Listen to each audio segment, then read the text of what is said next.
ഇന്ത്യയിലെ നമ്പർ 1 സംവിധായകൻ താങ്കളാണെന്ന് എല്ലാവരും പറയുന്നു. ഇത് കേൾക്കുമ്പോൾ താങ്കൾക്ക് എന്ത് തോന്നുന്നു? ഈ ചോദ്യം ഒരിക്കൽ ഒരു മാധ്യമ പ്രവർത്തകൻ സംവിധായകൻ മണിരത്നത്തോട് ചോദിച്ചു. അതിന് മണിരത്നം പറഞ്ഞ മറുപടി ഇങ്ങനെയായിരുന്നു: ഞാൻ നമ്പർ 1 ആണെന്ന് ആർക്കെങ്കിലും തോന്നുന്നുണ്ടെങ്കിൽ അത് ജിജോ പുന്നൂസ് ഇപ്പോൾ സിനിമ സംവിധാനം ചെയ്യാത്തത് കൊണ്ട് വെറുതെ തോന്നുന്നതാണ്. ഇന്ത്യൻ സിനിമയുടെ ഇതിഹാസ സംവിധായകൻ മണിരത്നം പോലും തന്നെക്കാൾ മികച്ചവൻ എന്ന് വിശ്വസിച്ചിരുന്ന ആ സംവിധായകന്റെ പേര് ഇന്ന് പലരും മറന്നുപോയിരിക്കാം. എന്നാൽ അദ്ദേഹം ചെയ്തു വെച്ച രണ്ടേ രണ്ട് സിനിമകളുടെ പേരുകൾ കേട്ടാൽ ആരും ഒന്ന് അമ്പരന്ന് പോകും. ലോകത്തിലെ തന്നെ ഏറ്റവും വലിയ സിനിമാ വ്യവസായങ്ങളിൽ ഒന്നായ ഇന്ത്യൻ സിനിമയുടെ ചരിത്രമെടുത്താൽ 100ഉം 200ഉം സിനിമകൾ സംവിധാനം ചെയ്ത പല സംവിധായകരെ നമുക്ക് കാണാൻ സാധിക്കും. എന്നാൽ വെറും 2 സിനിമകൾ മാത്രം സംവിധാനം ചെയ്ത് ഈ 125 വർഷത്തെ സിനിമാ ചരിത്രത്തിന്റെ നെറുകയിൽ സ്വന്തം പേര് സ്വർണ്ണലിപികളാൽ എഴുതി ചേർത്ത ഒരു അത്ഭുത പ്രതിഭയേ ഉള്ളൂ. അതാണ് മലയാളത്തിന്റെ, ഇന്ത്യൻ സിനിമയുടെ സ്വന്തം ജിജോ പുന്നൂസ്. അദ്ദേഹത്തെ കുറിച്ചാണ് ഇന്ന് നമ്മൾ സംസാരിക്കുന്നത്. നവോദയ ജിജോ എന്ന് ലോകം അദ്ദേഹത്തെ വിളിച്ചു. സാങ്കേതിക വിദ്യയുടെ വിപ്ലവം കൊണ്ടുവന്ന ഒരു മാന്ത്രികനായിരുന്നു അദ്ദേഹം. പക്ഷേ ലോകത്തെ മുഴുവൻ അത്ഭുതപ്പെടുത്തിയ 2 മഹത്തായ സിനിമകൾക്ക് ശേഷം ജിജോ എങ്ങോട്ടോ മറഞ്ഞു. പിന്നീട് ആ മഹാപ്രതിഭ ഒരു സിനിമ പോലും സംവിധാനം ചെയ്യാതെ മുഖ്യധാരയിൽ നിന്നും മാഞ്ഞു. ഇന്ത്യൻ സിനിമാ ലോകത്തെ തന്നെ ഏറ്റവും നിഗൂഢമായ ഒരു ചോദ്യം കൂടിയാണ് ജിജോ എന്തുകൊണ്ട് പിന്നീട് സിനിമ സംവിധാനം ചെയ്തില്ല എന്നത്. ആ ചോദ്യത്തിനുള്ള ഉത്തരം കൂടി നമുക്ക് തേടേണ്ടതുണ്ട്. കേരളത്തിലെ ആദ്യത്തെ സിനിമാ സ്റ്റുഡിയോ ആയ ഉദയ സ്റ്റുഡിയോസിന്റെ സ്ഥാപകൻ കുഞ്ചാക്കോയുടെയും പിന്നീട് മലയാള സിനിമയിൽ വിപ്ലവം സൃഷ്ടിച്ച നവോദയ സ്റ്റുഡിയോസിന്റെ അമരക്കാരൻ നവോദയ അപ്പച്ചന്റെയും പാരമ്പര്യത്തിലേക്കാണ് ജിജോ ജനിച്ചു വീഴുന്നത്. സിനിമ ശ്വസിച്ചും സിനിമ കണ്ടും വളർന്ന ഒരു തലമുറ. എന്നാൽ ഒരു പരമ്പരാഗത സിനിമാക്കാരനാകാൻ ജിജോ ഒരിക്കലും ആഗ്രഹിച്ചിരുന്നില്ല. ഫിസിക്സിൽ ബിരുദം നേടിയ ജിജോയുടെ മനസ്സ് എപ്പോഴും ശാസ്ത്രത്തിലും പുതിയ സാങ്കേതിക വിദ്യകളിലുമായിരുന്നു വ്യാപരിച്ചിരുന്നത്. സിനിമ എന്നാൽ വെറും കഥ പറയൽ മാത്രമല്ല, അതിനപ്പുറം കാഴ്ചയുടെ വലിയൊരു വിസ്മയമാണെന്ന് അദ്ദേഹം വിശ്വസിച്ചു. ആ ചിന്തയിൽ നിന്നാണ് തെന്നിന്ത്യൻ സിനിമയുടെ ചരിത്രം മാറ്റി എഴുതിയ പടയോട്ടം എന്ന സിനിമ പിറക്കുന്നത്. അലക്സാണ്ടർ ഡ്യുമയുടെ the Count of Monte Cristo എന്ന ലോക പ്രശസ്ത നോവലിനെ അടിസ്ഥാനമാക്കി 1982 ജിജോ പടയോട്ടം ഒരുക്കുമ്പോൾ മലയാള സിനിമ അന്നുവരെ ചിന്തിക്കാത്ത ഒന്നായിരുന്നു അത്. ഇന്ത്യയിൽ തന്നെ തദ്ദേശീയമായി ചിത്രീകരിച്ച ആദ്യത്തെ 70mm ചലച്ചിത്രമായിരുന്നു പടയോട്ടം. പ്രേം നസീർ, മധു, മമ്മൂട്ടി, മോഹൻലാൽ തുടങ്ങിയ മലയാളത്തിലെ വൻ താരനിര അണിനിരന്ന ആ ചിത്രം തിയേറ്ററുകളിൽ കാഴ്ചയുടെ ഒരു വൻ പൂരം തന്നെ സൃഷ്ടിച്ചു. ഹോളിവുഡ് ചിത്രങ്ങളിൽ മാത്രം കണ്ടിരുന്ന ആ ദൃശ്യഭംഗി തങ്ങളുടെ കൊച്ചു മലയാള സിനിമയിലും സാധ്യമാണെന്ന് ജിജോ തെളിയിച്ചു. എന്നാൽ പടയോട്ടം ഒരു തുടക്കം മാത്രമായിരുന്നു. തൊട്ടടുത്ത വർഷങ്ങളിൽ ഹോളിവുഡിൽ 3D സാങ്കേതിക വിദ്യ തരംഗമാകാൻ തുടങ്ങിയ സമയം. ഇന്ത്യയിൽ ആർക്കും അതിനെക്കുറിച്ച് വ്യക്തമായ ധാരണയില്ലായിരുന്നു. ക്യാമറകൾ എങ്ങനെ വെക്കണം, തിയേറ്ററുകളിൽ എങ്ങനെ പ്രൊജക്ട് ചെയ്യണമെന്ന് പോലും അറിയാത്ത കാലം. അവിടെയാണ് ജിജോ എന്ന പ്രതിഭ തന്റെ ശാസ്ത്രബോധവും സിനിമാ പാരമ്പര്യവും ഒന്നിപ്പിക്കുന്നത്. അങ്ങനെ 1984 അദ്ദേഹം മൈ ഡിയർ കുട്ടിച്ചാത്തൻ എന്ന ഇന്ത്യയിലെ ആദ്യത്തെ 3D ചിത്രം സംവിധാനം ചെയ്തു. ഇന്നത്തെ പോലെ കമ്പ്യൂട്ടറുകളോ ഡിജിറ്റൽ സാങ്കേതിക വിദ്യകളോ ഇല്ലാതിരുന്ന ആ കാലത്ത് കൃത്യമായ അളവുകളിൽ 2 ലെൻസുകൾ ഒരുമിച്ച് വെച്ച് ജിജോ ആ ചിത്രം ഷൂട്ട് ചെയ്ത് ലോക സിനിമയെ പോലും അത്ഭുതപ്പെടുത്തി. തിയേറ്ററുകളിൽ പ്രത്യേകം ഗ്ലാസ് ധരിച്ച് കുട്ടിച്ചാത്തൻ വായുവിൽ പറക്കുന്നതും ഭിത്തിയിലൂടെ നടന്നു പോകുന്നതും ഒക്കെ കണ്ട് ഇന്ത്യൻ ജനത അമ്പരന്നു നിന്നു.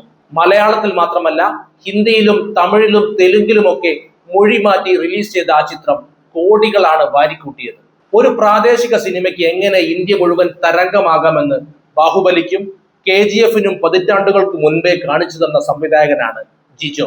കേവലം 2 സിനിമകൾ കൊണ്ട് ഇന്ത്യൻ സിനിമയുടെ ദിശ മാറ്റിയ ജിജോ പുന്നൂസ് മോഹൻലാൽ എന്ന നടനെ മലയാളത്തിന് സമ്മാനിക്കുന്നതിലും പ്രധാന പങ്ക് വഹിച്ചു. നവോദയ നിർമ്മിച്ച് ഫാസിൽ സംവിധാനം ചെയ്ത മഞ്ഞിൽ വിരിഞ്ഞ പൂക്കൾ എന്ന സിനിമയുടെ ഓഡിഷൻ നടക്കുമ്പോൾ മോഹൻലാലിന്റെ വില്ലൻ വേഷം പലർക്കും അത്ര തൃപ്തികരമായി തോന്നിയില്ല. എന്നാൽ ഫാസിലിനൊപ്പം ഇരുന്ന് മോഹൻലാൽ എന്ന 20-കാരനിലെ അസാധ്യ നടനെ തിരിച്ചറിയുകയും അദ്ദേഹത്തിന് 95-ൽ കൂടുതൽ മാർക്ക് നൽകി സിനിമയിലേക്ക് തെരഞ്ഞെടുക്കാൻ നിർബന്ധിക്കുകയും ചെയ്തത് ജിജോ ആയിരുന്നു. ഒരു നല്ല സംവിധായകന് വേണ്ടത് മികച്ച സാങ്കേതിക ജ്ഞാനം മാത്രമല്ല, മനുഷ്യരെ തിരിച്ചറിയാനുള്ള കഴിവ് കൂടിയാണെന്ന് അദ്ദേഹം അവിടെ തെളിയിച്ചു. പിന്നീട് ദൂരദർശനിൽ ഇന്ത്യ മുഴുവൻ തരംഗമായി മാറിയ ബൈബിൾ കി കഹാനിയാം എന്ന വൻകിട പരമ്പരയുടെ ക്രിയേറ്റീവ് ഡയറക്ടറായി പ്രവർത്തിച്ചതും ജിജോ ആയിരുന്നു. അതിലെ ദൃശ്യഭംഗിയും നിർമ്മാണ രീതിയും അന്നത്തെ ടെലിവിഷൻ ചരിത്രത്തിൽ ഒട്ടും സങ്കല്പിക്കാൻ കഴിയാത്തതായിരുന്നു. പക്ഷേ ഇത്രയെല്ലാം ചെയ്തിട്ടും ഇന്ത്യൻ സിനിമയിൽ ഏറ്റവും വലിയ അത്ഭുതമായി മാറിയിട്ടും ജിജോ പിന്നീട് എന്തുകൊണ്ട് സിനിമകൾ സംവിധാനം ചെയ്തില്ല? ഈ ചോദ്യം ഓരോ സിനിമാ പ്രേമിയെയും വല്ലാതെ അലട്ടുന്ന ഒരു ചോദ്യമാണ്. ഇതിന് പിന്നിൽ ജിജോ എന്ന മനുഷ്യന്റെ വ്യക്തിത്വവും വിട്ടുവീഴ്ചയില്ലാത്ത നിലപാടുകളുമുണ്ട്. ജിജോ ഒരു സാധാരണ സംവിധായകനായിരുന്നില്ല. വെറും പണത്തിനോ പ്രശസ്തിക്കോ വേണ്ടി ഓരോ വർഷവും സിനിമകൾ ചെയ്യാൻ അദ്ദേഹത്തിന് താല്പര്യമില്ലായിരുന്നു. അദ്ദേഹത്തെ സംബന്ധിച്ച് സിനിമ ഒരു പരീക്ഷണശാലയായിരുന്നു. ഒരേ ഫോർമുലയിൽ തട്ടിക്കൂട്ടുന്ന സിനിമകളോട് അദ്ദേഹത്തിന് പണ്ടേ വിയോജിപ്പുണ്ടായിരുന്നു. ഒരു പുതിയ സാങ്കേതിക വെല്ലുവിളി ഏറ്റെടുക്കുക, അത് വിജയകരമായി പൂർത്തിയാക്കുക, അതിനുശേഷം അടുത്ത ലോകത്തിലേക്ക് കടക്കുക എന്നതായിരുന്നു അദ്ദേഹത്തിന്റെ രീതി. താൻ ചെയ്യാൻ ഉദ്ദേശിച്ച 2 വലിയ വിപ്ലവങ്ങളും, അതായത് 70mm 3D എന്നിവ പൂർത്തിയായതോടെ മലയാള സിനിമയിലോ ഇന്ത്യൻ സിനിമയിലോ തന്റെ സർഗാത്മകതയെ വെല്ലുവിളിക്കുന്ന ഒന്നും അദ്ദേഹത്തിന് കണ്ടെത്താൻ കഴിഞ്ഞില്ല. കൂടാതെ 90കളുടെ തുടക്കത്തിൽ നവോദയ സ്റ്റുഡിയോസ് നേരിട്ട വലിയ സാമ്പത്തിക പ്രതിസന്ധികളും ഇതിനൊരു കാരണമായി. ജിജോയുടെ ഭാവനകൾക്ക് അതിരുകളില്ലാത്ത പിന്തുണ നൽകിയിരുന്ന പിതാവ് നവോദയ അപ്പച്ചനും അവരുടെ സ്വന്തം സ്റ്റുഡിയോയുമായിരുന്നു അദ്ദേഹത്തിന്റെ ഏറ്റവും വലിയ കരുത്ത്. എന്നാൽ ബൈബിൾ കി കഹാനിയാം എന്ന പരമ്പര ചില വിവാദങ്ങളിൽ പെടുകയും ദൂരദർശൻ അത് നിർത്തിവെക്കുകയും ചെയ്തതോടെ നവോദയയ്ക്ക് ഭീമമായ സാമ്പത്തിക നഷ്ടമുണ്ടായി. അതോടെ സ്റ്റുഡിയോ പൂട്ടിപ്പോവുകയും ജിജോയ്ക്ക് തന്റെ പരീക്ഷണങ്ങൾ സ്വതന്ത്രമായി ചെയ്യാനുള്ള ആ വലിയ തട്ടകം നഷ്ടപ്പെടുകയും ചെയ്തു. മറ്റുള്ള നിർമ്മാതാക്കളുടെ പണം വാങ്ങി അവരുടെ നിബന്ധനകൾക്ക് വഴങ്ങി താരങ്ങളുടെ ഡേറ്റുകൾക്കായി കാത്തുനിന്ന് സിനിമ ചെയ്യാൻ ജിജോയുടെ ഉള്ളിലെ പെർഫെക്ഷനിസ്റ്റ് അനുവദിച്ചു നൽകിയില്ല. സിനിമ വെറും ഒരു വാണിജ്യ ഉൽപ്പന്നമായി മാറുന്ന പുതിയ കാലത്തോട് അദ്ദേഹത്തിന് പൊരുത്തപ്പെടാൻ കഴിഞ്ഞതുമില്ല.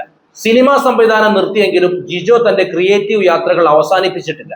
വിനോദ വ്യവസായത്തിൽ സാങ്കേതിക വിദ്യ എങ്ങനെ ഉപയോഗിക്കാമെന്ന ചിന്തയിൽ നിന്ന് ചെന്നൈയിൽ ഇന്ത്യയിലെ ആദ്യത്തെ തീം പാർക്കുകളിലൊന്നായ കിഷ്കിന്ദ അദ്ദേഹം രൂപകൽപ്പന ചെയ്തു. സിനിമയ്ക്ക് പുറത്തും തന്റെ ഭാവനകൾ ജീവസുറ്റതാക്കാൻ അദ്ദേഹത്തിന് കഴിഞ്ഞു. തന്റെ ചിന്തകളിൽ യാതൊരുവിധ വിട്ടുവീഴ്ചയും ചെയ്യാൻ തയ്യാറാകാത്ത ജിജോയുടെ നിലപാട് നമ്മൾ ഏറ്റവും ഒടുവിൽ കണ്ടത് മോഹൻലാലിന്റെ ആദ്യ സംവിധാന സംരംഭമായ ബറോസ് എന്ന സിനിമയുടെ പശ്ചാത്തലത്തിലാണ്. ഒരു 3D ഫാന്റസി ചിത്രമായി ബറോസിന്റെ കഥയും ആദ്യ തിരക്കഥയും ഒരുക്കിയത് ജിജോ പുന്നൂസ് ആയിരുന്നു. എന്നാൽ പിന്നീട് സിനിമയുടെ വാണിജ്യ വിജയത്തിനായി തിരക്കഥയിൽ പല മാറ്റങ്ങളും വരുത്തിയപ്പോൾ അത് തന്റെ യഥാർത്ഥ സൃഷ്ടിയല്ലെന്ന് തിരിച്ചറിഞ്ഞ് ആ വലിയ പ്രൊജക്റ്റിൽ നിന്ന് പൂർണ്ണമായി മാറി നിൽക്കാൻ ജിജോ മടി കാണിച്ചില്ല. താൻ വിചാരിച്ച രീതിയിൽ സിനിമ ചെയ്യാൻ കഴിയില്ലെങ്കിൽ അതിൽ നിന്ന് മാറി നിൽക്കുക എന്ന ആർജവം ജിജോയ്ക്ക് മാത്രം അവകാശപ്പെട്ടതാണ്. ജിജോ ഇന്ന് കൊച്ചിയിൽ വളരെ ശാന്തമായ ഒരു വിശ്രമ ജീവിതം നയിക്കുകയാണ്. വാർത്തകളിൽ നിന്നോ മാധ്യമങ്ങളിൽ നിന്നോ വലിയ ആഡംബരങ്ങളിൽ നിന്നോ ഒക്കെ അദ്ദേഹം സ്വയം അകന്നു നിൽക്കുന്നു. കുറച്ചു നാളുകൾക്ക് മുൻപ് സുരേഷ് ഗോപി നായകനാകുന്ന ഒരു പുതിയ ചിത്രത്തിന്റെ സെറ്റിൽ അദ്ദേഹം അപ്രതീക്ഷിതമായി കടന്നു ചെല്ലുകയുണ്ടായി. അവിടുത്തെ യുവ സിനിമാ പ്രവർത്തകരുടെ സ്നേഹപൂർവ്വമായ നിർബന്ധങ്ങൾക്ക് വഴങ്ങി വർഷങ്ങൾക്ക് ശേഷം അദ്ദേഹം ക്യാമറയ്ക്ക് പിന്നിൽ നിന്ന് അദ്ദേഹം ഒരു സീനിന് ആക്ഷൻ പറഞ്ഞപ്പോൾ അത് മലയാള സിനിമാ ലോകത്തിന് മുഴുവൻ വലിയൊരു വൈകാരിക നിമിഷമായിരുന്നു. കാരണം ആ ആക്ഷൻ കേട്ടാണ് ഇവിടുത്തെ സിനിമാ സാങ്കേതിക വിദ്യകൾ പലതും വളർന്നത്. സിനിമകളുടെ എണ്ണത്തിലല്ല, മറിച്ച് സിനിമയിൽ നമ്മൾ അവശേഷിപ്പിച്ചു പോകുന്ന അടയാളങ്ങളിലാണ് കാര്യമെന്ന് സ്വന്തം ജീവിതം കൊണ്ട് തെളിയിച്ച വ്യക്തിയാണ് ജിജോ പുന്നൂസ്. ഒരു പക്ഷെ അദ്ദേഹം കൂടുതൽ സിനിമകൾ ചെയ്തിരുന്നെങ്കിൽ നമുക്ക് കുറച്ചുകൂടി നല്ല ചിത്രങ്ങൾ ലഭിക്കുമായിരുന്നിരിക്കാം. എന്നാൽ ആ 2 സിനിമകൾ മാത്രം ചെയ്തുകൊണ്ട് അദ്ദേഹം സൃഷ്ടിച്ച വിപ്ലവം നൂറ്റാണ്ടുകളോളം ഇന്ത്യൻ സിനിമയെ നയിക്കാൻ പോകുന്നതാണ്. ആ മാന്ത്രിക സംവിധായകന്, ഇന്ത്യൻ സിനിമയുടെ ആ വലിയ ദീർഘദർശിക്ക് നമുക്ക് ആദരവോടെ നന്ദി പറയാം. എന്താണ് ഈ വിഷയത്തെക്കുറിച്ചുള്ള നിങ്ങളുടെ അഭിപ്രായം? എന്തായിരുന്നാലും കമന്റ് ചെയ്യൂ. നമുക്ക് മറ്റൊരു വിഷയവുമായി വീണ്ടും കാണാം. നന്ദി.